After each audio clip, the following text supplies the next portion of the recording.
For decades, America enjoyed a unique advantage. It could spend more than it earned, borrow more than any nation in history, and still maintain the trust of investors around the world. But according to many economists, including Ray Dalio, that era may be approaching a dangerous turning point. Today, the United States is borrowing money at a speed that would have seemed unimaginable just a generation ago. Every year, the national debt grows by trillions of dollars, and the government continues to spend far more than it collects in taxes. At first glance, this may not seem like a major problem, because the world's largest economy has always found a way to manage its obligations. However, beneath the surface, a series of warning signs are beginning to emerge. Interest payments on the debt are rising rapidly, government deficits remain enormous, and the financial system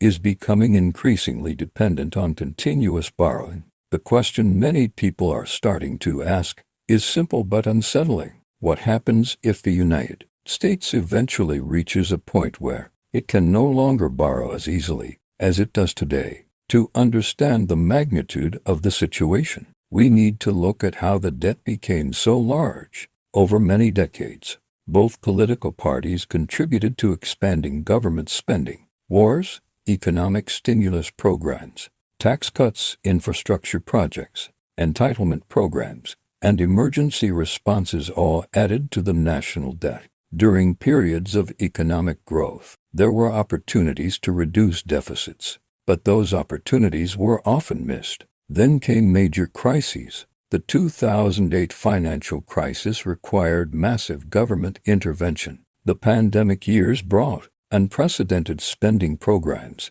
designed to keep businesses alive and households afloat. While many of these actions may have been necessary in the moment, they came with a long-term cost. The government financed much of this spending by issuing debt, adding trillions upon trillions of dollars to the national balance sheet. What makes today's situation particularly concerning is not simply the size of the debt but the speed at which it continues to grow. Every second, the government adds more obligations to an already enormous pile. Unlike a household, a government can refinance its debt and continue borrowing indefinitely, but that system only works if lenders remain confident. Investors buy treasury bonds because they believe the United States will always honor its obligations. That trust has been one of America's greatest financial assets. Yet trust is not infinite. History shows that even powerful nations can face problems when debt grows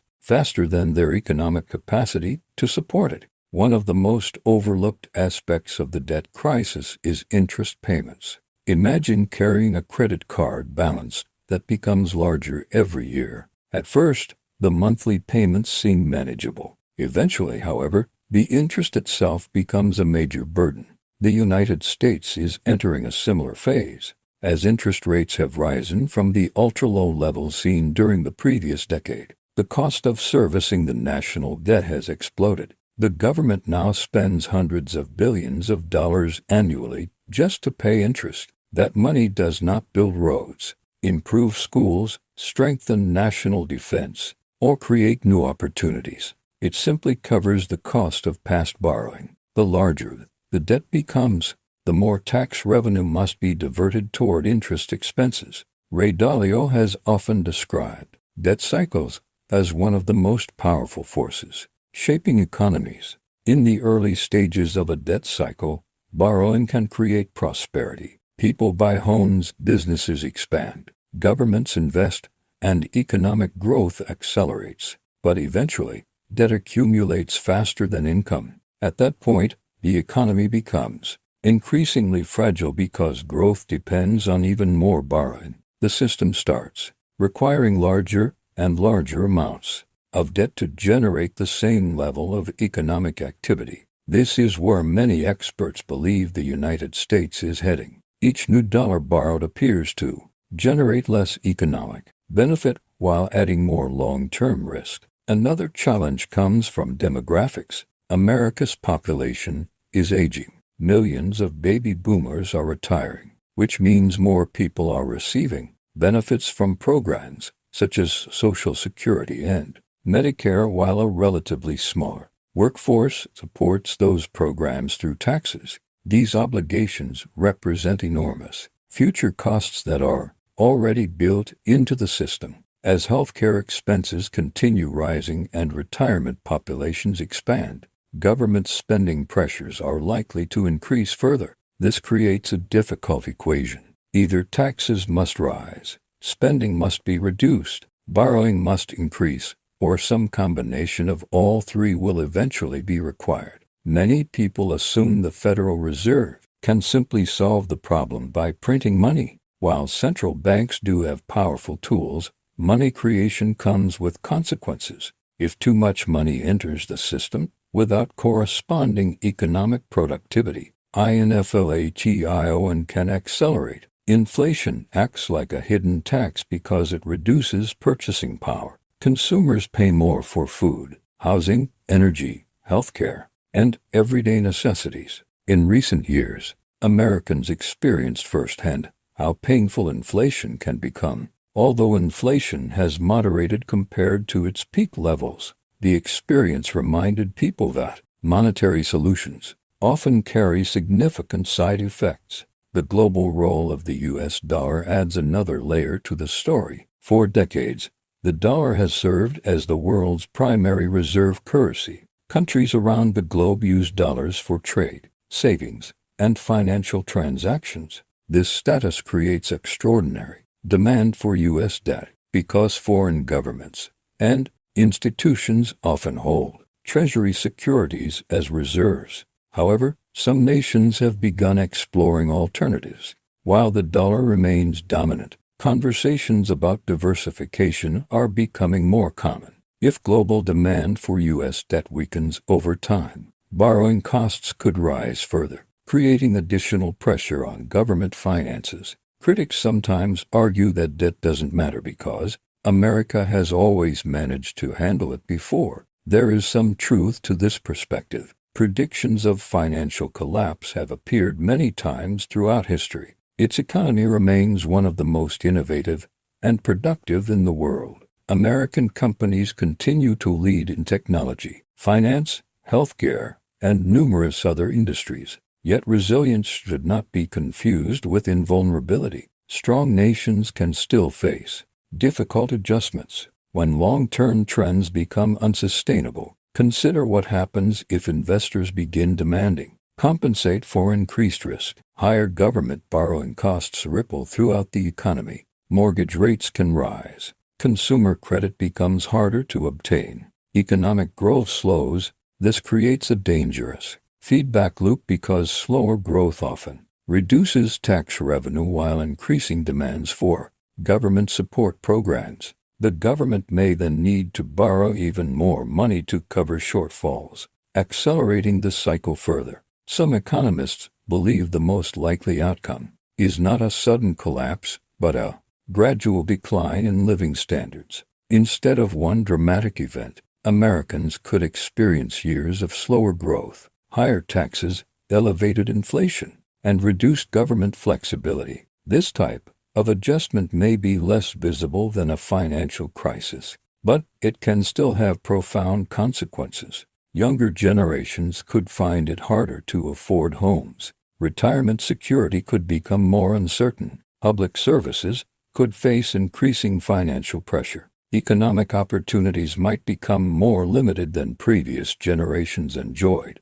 The political dimension of the debt problem makes solutions even more difficult. Nearly every potential fix involves trade-offs. Spending cuts can be unpopular because they affect programs people rely on. Tax increases often face strong resistance from voters and businesses. Structural reforms require long-term planning, but political systems frequently focus on short-term election cycles. As a result, meaningful action is often delayed until pressures become impossible to ignore. Throughout history, heavily indebted nations have typically followed one of several paths. Some reduce debt through strong economic growth.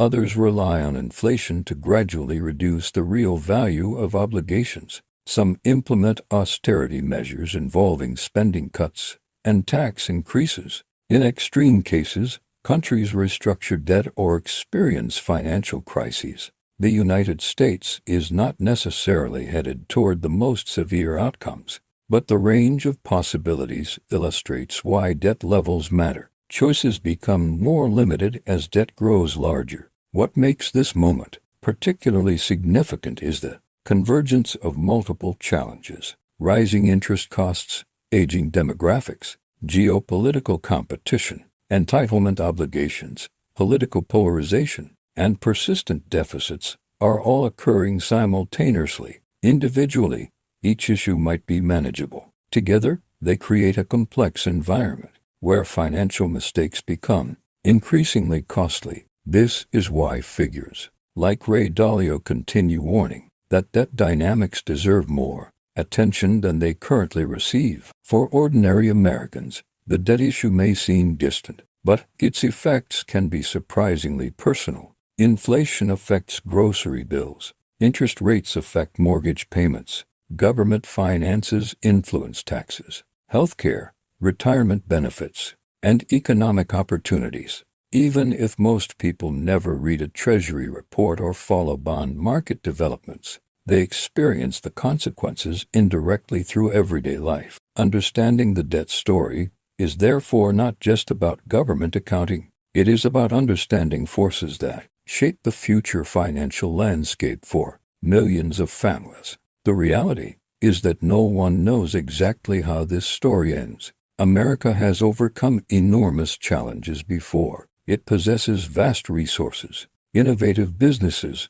world-class universities, entrepreneurial talent, and a financial system that remains central to the global economy. These strengths should not be underestimated. At the same time, debt cannot grow faster than the economy forever without consequences. Eventually, arithmetic begins to matter. The longer difficult decisions are postponed, the fewer options remain available. Perhaps the most important takeaway is that the debt issue is no longer a distant concern reserved for economists and policymakers. It is becoming one of the defining economic challenges of our time. The numbers continue climbing, interest costs continue rising, borrowing continues accelerating. The warning lights are flashing brighter each year. Whether America can navigate this challenge successfully will depend on decisions made in the coming years. Those decisions may shape not only financial markets, but also the future prosperity, stability, and global influence of the United States itself. The debt bomb has not fully exploded yet, but many experts believe the fuse is burning faster than ever before, and the world is watching to see what happens next.